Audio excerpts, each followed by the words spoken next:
शास्त्रों में नारद जी को भगवान का मन कहा गया है। यही कारण है कि ईश्वर के मन में जो कुछ भी होता है वह नारद जी को सब कुछ पता रहता है। हर समय हरि का गुणगान करने वाले देवर्षि नारद ने आखिर अपने पिता ब्रह्मा को क्यों दिया श्राप, जानने के लिए वीडियो को अंत तक जरूर देखें। नारद मुनि हर समय अपने आराध्य श्री नारायण का गुणगान करने में मगन रहते हैं। नारद मुनि को पुराणों में हर स्थान पर राजर्षि और महर्षि से भी ऊपर देवर्षि का संबोधन देकर सम्मानित किया गया है। कई जगह उन्हें ब्रह्म ऋषि कहकर भी पूजा गया है।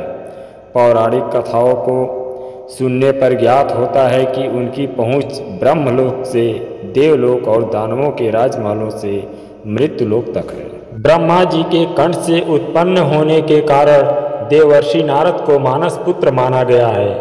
एक बार ब्रह्मा जी ने उन्हें सृष्टि के विस्तार की आज्ञा दी तो नारद जी ने उन्हें विषय भोग को भक्ति में सबसे बड़ी बाधा बताते हुए कहा कि भगवान पुरुषोत्तम ही सबसे आदि कारण और विस्तार के बीज हैं।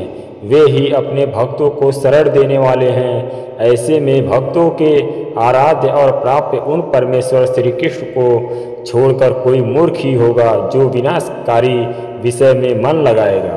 भला अमृत के समान अधिक प्रिय भगवान श्री कृष्ण की सेवा छोड़कर कौन मूढ़ विषय रूपी विष को चखेगा।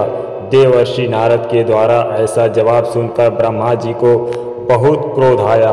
उन्होंने जब अपने ही पुत्र को सृष्टि के कार्य से इस तरह विरत होते देखा तो उन्होंने गुस्से में आकर उन्हें श्राप दे दिया।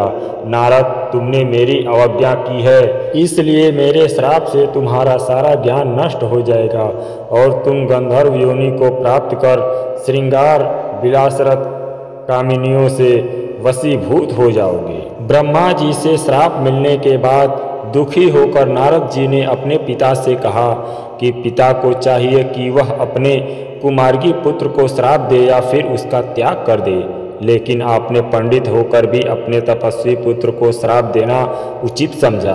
अब आप मुझ पर इतनी कृपा कर दीजिए कि मेरा जन्म जिस जिस योनि में हो उसमें मेरे साथ भगवान की भक्ति हमेशा बनी रहे।